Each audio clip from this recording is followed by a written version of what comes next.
tabatuma ne bɛ n tɛgɛ don ni bɔnni sɛbɛn an ko min ma nouvelle horizon ɲɛdankura Masiriba n'o ye Mahamani Ture ye nin y'a ka sɛbɛn Mahamani Ture ko wuli ka jɔ ani cɛsiri jamanakuntigi n'o ye Miyankaw ka den kelen ye colonel Asimi Goyita a ye baara nɔ don dɔgɔkun o ka bila kɛrɛnkɛrɛnyana buna hadamadenw k'u bolo di ɲɔgɔn ma u k'o de ma semaine nationale de la réconciliation bɛɛ ni koto ɲɔgɔn dala ni yafa kɛnɛ don minisiriso min bɛ yen n'o bilalen bɛ ka baara in bɛɛ kɛ o ɲɛmaa de ye colonel major Ismaël Wage Ismaël Wage ko n kelen tɛ se o tuma minisiriso minnu bɛ n'u jɔyɔrɔ ka bon jamana kɔnɔ bɛɛ ka wele ka na an ka fara ɲɔgɔn kan an ka jɛkulu sigi ko min ma commission o ka baara bɛɛ lajɛlen kɛ jamana yɛrɛ b'a tɔgɔ ta Sɛbɛnnikɛla ko a ko n'i y'a ta k'a lajɛ fɛn min ye dɔgɔkun kelen bɛ yen ye a kɔni a bɛna kɛ baara n'u doni de ye nka bɛɛ ni koto ɲɔgɔn da la n'o ye réconciliation ye o baara jamana kɔnɔ o ye k'a diɲɛ don o don de ye fo ka taa min kɛ Sɛbɛnnikɛla ko colonel Asimi Goyita ko in denfaya dira a ma a ko ka taa septembre kalo tile 15 la ka taa bila tile 25 la o ye baara n'u doni ye nka baara tɔmisɛn minnu bɛ yen olu de bi kɛ an ka marabolow kɔnɔ gouverneur ani maire fɛ fo ka taa se an ka dugutigiw ni alimamuw ma Sɛbɛnnikɛla ko fɛn min ye Asimi Goyita ye kɛnɛ in denbaya dira a ma a ko Mali bɔra yɔrɔ min na yɔrɔ in ka jan sabula n'i ye san 100 n'i seginna kɔfɛ i b'a ye Mali kun ye jamana ba sigilen ye jamana min n'a denw bɛ ɲɔgɔn fɛ a ko a kun bɛ ɲɔgɔn d'a ma su fara tile kan kalo jɛ fara su dibi kan foyi tɛ maa si sɔrɔ fo ni kɔnɔ wulili ɲɛ Sɛbɛnnikɛla ko a ko basigi nana tiɲɛ an ka jamana kɔnɔ gɛlɛyaw nana don an ni ɲɔgɔn cɛ maa sidɔnbali dɔw u nana an ka sigida denw kun gari ɲɔgɔn na ka kɛlɛ wuli an yɛrɛ tɛ kɛlɛ min kun dɔn wa maa minnu bɛ n'u b'olu ta k'u kɛ kɛlɛkɛ bere u tɛ kɛlɛ in u t'a kun dɔn Sɛbɛnnikɛla ko o nana kɛ gɛlɛya caman ye faaliba kule niw bɔli jamana camancɛ la jamana kɔrɔyanfan fɛ ani jamana fanda naani bɛɛ lajɛlen fɛ don o don fɛn min ye saya ye i b'o mɛn kunun ko an tun b'an sigi tele la k'a ye maa fara nin dugu in na an tun b'o ye Libéria ani Sierra Leone nka k'a fɔ anw yɛrɛ bi dege maa fa la fo maa bi fa an bi denkuni ni kɔɲɔ kɛ a t'an tɔɔrɔ bilen an tun ma sigi n'o ye Mali la wallahi Allah Libéria fɛ ko hali Côte d'Ivoire y'a kɛ Côte d'Ivoire kɔrɔ an kun tɛ nin dɔn dɛ an kun tɛ nin dɔn naam Sɛbɛnnikɛla ko mun ye nin dɔn an kan dɔ wɛrɛ tɛ niw de banna ɲɔgɔn na jamanadenw de funtenina ɲɔgɔn kɔrɔ o tuma n'a ma ɲɛ k'a fɔ o kɛra jamana yɛrɛ y'a laɲini kabi san 2019 ka sariya ta n'o ye loi d'entente nationale ye k'a fɔ don kelen ka sigi min bɛna malidenw kala k'u don ɲɔgɔn na Asimi Goyita ko a daminɛlen filɛ nin ye ale y'a kɛ dɔgɔkun ye nka dɔgɔkun bannen kɔfɛ baara wɛrɛ minnu kan ka kɛ jamana maa bɛɛ lajɛlen fɛ o ka kɛ min bɛ se k'a to malidenw ka ɲɔgɔn minɛ o tuma a ko sisan jamanaden bɛɛ k'i bolo di ɲɔgɔn ma min ye min kɛ min na o ka yaf'o ma kunun gɛlɛ ɲinan gɛlɛ salon gɛlɛ kɛlɛ bɛɛ ka fɔ ka ban ale ni ale Asimi b'o ɲini jamanadenw fɛ an ka ɲɔgɔn minɛ ka kɛlɛ bɛɛ fɔ ka ban bɛɛ ka yafa bɛɛ ma e ten wa e ten kɛ nafa bɛ kɛlɛ la wa bon ministre de jɔnni ye nin ministre jumɛn ye nin ko labɛn réconciliation u ka baara ma ɲɛ dɛ munna u sarala anw na an ka mɔgɔw bɛn wa aw ma sara na bon ko le problème de ce pays là nin de do quoi min bɛ se baara min na ni m'o d'o ma n'a taara nin baro da sigi k'o kɛ tubabukanw ni fɛnw ye a yɛrɛ dama ni ɲɔgɔn cɛ a ti ɲɛ fɛn ma fɔ koyi jamanakuntigi yɛrɛ ko a ti ɲɛ fɔ ka sensibilisation kɛ kuma ka di kumatigiw ma u ka kumaw lase mais la sensibilisation c'est qui c'est nous mais non mais je te jure je ne suis pas au courant de cette histoire ni ka kuma in dɛ Ismaël do dɛ c'est Ismaël Wage ani i dɔgɔnin e dɔgɔnin b'a la o joni Ibrahima Timbo joni Timbo qui était à Énergie FM na Énergie TV Buguba la mais o ye ne dɔgɔnin cogo di mais c'est ton petit frère cogo di n ko radio Énergie FM Timbo kelen de bɛ I don't wallahi n t'a dɔn mais i baarakɛ ɲɔgɔn i dɔgɔnin de don c'est ton petit mais il se peut que c'est un confrère mais je connais pas Timbo n t'a dɔn o tuma a y'a mɛn je connais pas je te jure hein. Semaine nationale de la réconciliation. Et alors, on n'a pas été pris en compte. Semaine de la réconciliation, il y a tellement de radios libres au Mali. Cette histoire-là, c'est pour la radio libre. C'est pour les radios. Maa minnu bi bɛn ni kelenya ɲini. Anw de bɛ se k'a lase olu ma, olu de y'an ka auditeurs ye. Awɔ. Nous on n'a pas besoin de français ou bien machin. N'a taara bɛɛ kɛ tubabukan a ti ɲɛ dɛ. Bɛɛ fɔra tubabukan na dɛ. A ti ɲɛ dɛ. O tɛ réconciliation ye han. Hein? Non. Atignao parce que ou mamé non ni lancement drone a tobe ko few ah voilà il faut qu'il y pense lancement drone ni je dis c'est nous ben bolo boka do mbibo ni sebanye sebe mi nu kama aujourd'hui mami nye sebe ni nge akwa de ko kashimu tera to sera to ka gwan joni se di ka do chikala mani miri aka samia fe sengena joni se di ka do ani mati nya aka nyona ako wuli ka joni jetemine mi nye wuli ka do bolo fara wore kuraye minu nye engrais ferila jere je kulu wore be mi nye ma sinali be traoré olu ka jekulu de toi ko groupement des importateurs et distributeurs agréés des intrants agricoles joni se di ka don abo engrais ferilaw sebene kala ko olu fona ye aywa nyoanye ke ka kuna fonu dike oni yusu tan dekele ako u ye ministre filikoy ministre de l'agriculture mi nya morboy ako u ye ne burange fili jugu bala sabula mi nya wulika jon ni jatemina u ye olu yere nana do conseil nasa ka fo ministre kono u ye ministre yere de bla fili la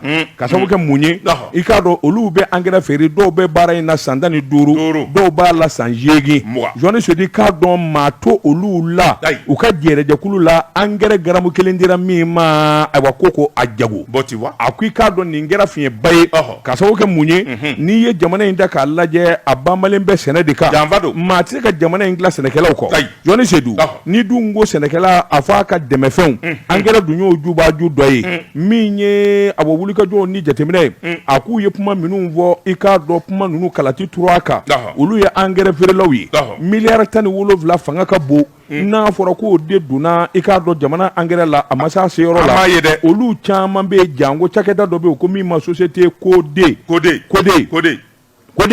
ale fanga ka bo kosobe abo office favela nunu de la jon se bi ka do engrais gramme kele madama kwa ka feri sango san mi nye aywa office kono nay olu de be yembele jele salo mi nye wuli ka joni jetemine abara to olu kunye electrique koy u ye electrique ka nyeshi ministre so ma aka danga minun be ku ladonia mi mbaraka ke nyina na ma chugodon abita ke gele bay u ye de fami yere ladonia sabula ikado office favela nunu na on de ka wuli ka do fanga ka bu kosobe ikado engrais on de ba doni kata ye sango san ando ba la sanjegi do ba la santa aniko nga on manyini ga fe ma foanye jonti sedu andu nyame ka fo sugugulo do tara ka di milliard tan ani wolovla yelma aya fo ministry ba ko kalama wa jonti sedu majabi akoni ko ta ka laje ululu yere fana u fanga ka bu ko ka damene ka fo kidal bele jele ni ka fanvela du u ya jira ka fo wuli ka joni jetemene na nyina engrais dili a jongwala akera duna fora jatigi ko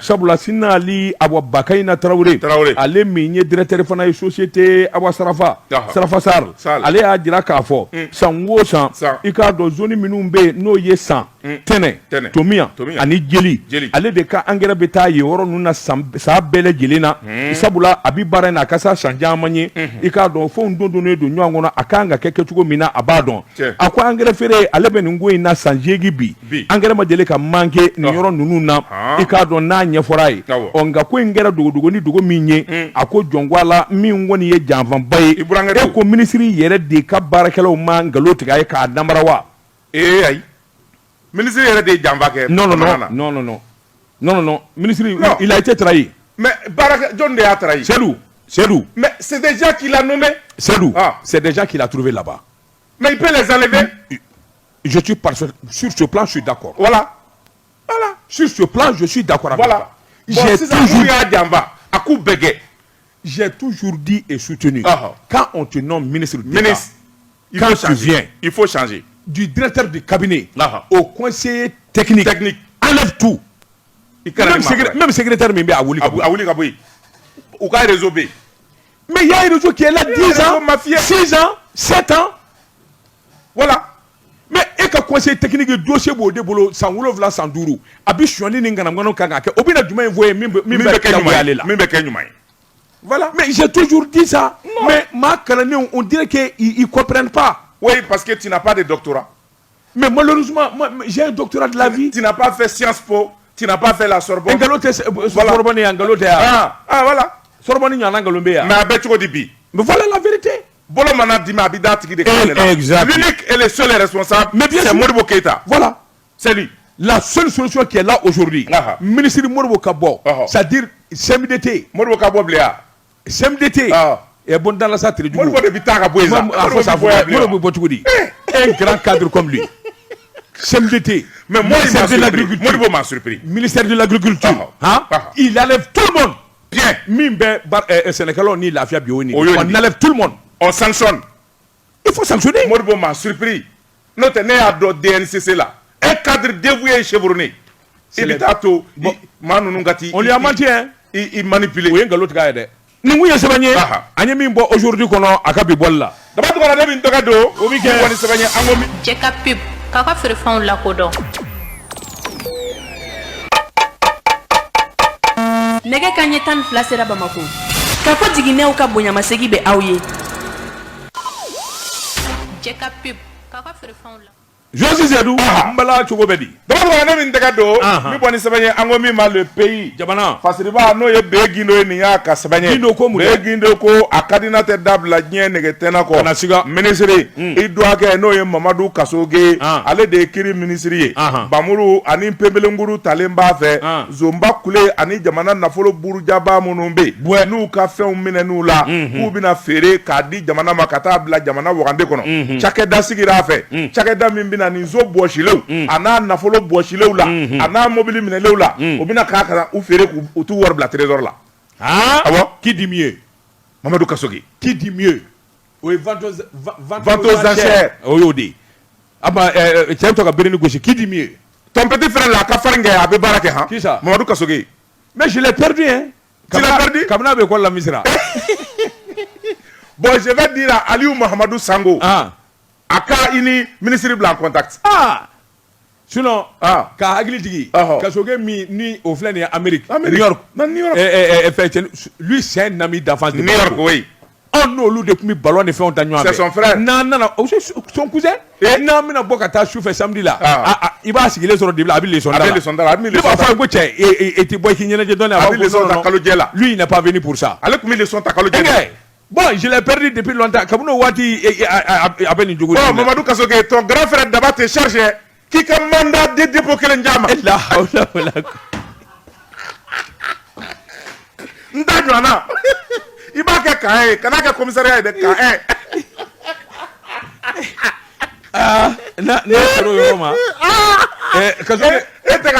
Je t'ai jamais cherché. Il va pas que trop billet.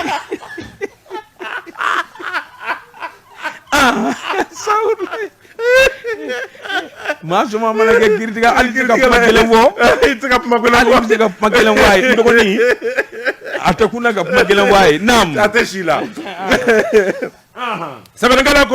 Mamadou Kasoge, Willy Kajo ani Chesiri, Bara Nyuma Odeba Dusula, Jamana bise ka lafiya cogo min, jamana ka nafa bɛ yɔrɔ o yɔrɔ, a ko a y'o Willy Kajo n'o baara kɛ ni ka t'i bolo da o da la. Sɛbɛnnikɛla ko, i bɛ se k'a fɔ Mamadou Kasoge, a ti ka baara kɛ i n'a fɔ a bɛ ne yɛrɛ kɔnɔ cogoya min na, nka k'a fɔ a ti jamana fɛ, a ti ka baara kɛ jamana ka kanu na, i ye nkalon tigɛ. Sɛbɛnnikɛla ko, a ko a ye projet de loi dɔ labɛn, ka t'o jira conseil des ministres la, n'o ye gouvernement maaw ye, a ko cakɛda dɔ kasigi, cakɛda u ko min ma agence de gestion des biens gelés, saisis ou confisqués. Maa minnu bɛ yen n'u ye jamana nafolo buruja k'a suɲɛ, maa minnu bɛ yen n'u bololafɛnw minɛ n'u la, fo cakɛda dɔ kasigi kiiri nagakɔrɔ min bɛna ka na o fɛn ninnu ka n'u sɔngɔ jɔnjɔn ɲini k'a dɔn, k'u feere u ka kɛ fɛn nafama ye, k'u bila vente aux enchères la, n'u feerela k'u wari ta ka t'u bila jamana trésor la, a ka kɛ ka jamana baara ko kura. Kasoge b'o de la bi. Voilà. Qui dit mieux? Non, qui dit mieux? Faut que tu n'oublies. Nam. Sɛbɛnnikɛla ko Mamadou Kasoge a ye nin hakilila min ta ka taa jira conseil des ministres la, a ɲɛmaya bɛ Asimi Goyita bolo, Asimi ko Bile hakilkun sigilen bɛ ka nin kɔnɔ, o tuma a y'a ɲini ministres fɛ nin projet de loi aw hakilina ye jumɛn ye, mun ni mun bɛ se ka fara a kan walasa a tɔ ka ɲɛ, mun b'a jɛ n'o kan ka bɔ a la, n'o ye majɛ ye a y'o fɔ. Sɛbɛnnikɛla ko ministre bɛɛ ko Bile Haki, an jɛna ni nin ye nin cakɛda in ka sigi, min tora sa o de ye Willy Kajo ye ka so dakabana ɲini cakɛda in bɛ taa bila yɔrɔ min na, ka fɛn min ye kuru belebele k'a da la, a mobili suɲɛlenw, a terɛnw, a n'a so da lahawtaw, wari minnu bilalen bɛ compte kɔnɔ ni jamana wariw don, a bɛɛ de bɛ taa saisi sa ka taa bɛɛ mara yɔrɔ in na, ka taa n'a ye trésor la. N'o ka ɲi. An karila ɲɔgɔn na sa. Sisan kɔni dogoli t'a la bilen. Dogoli t'a la. Naam. Kunnafoni filɛ nin ye, an ye min zalo ka bɔ le pays kɔnɔ a ka bi bɔli la. Yanni k'a dɔn te jamana in kɔnɔ te ka ca, nka te fila bɛ yen n b'o f'i ye k'i bolo tizo kan. Te baramuso. Te baramuso. Te zara. Te flècha. te zara te koyima te bana te asura fana bɛ dɛ jɛka pub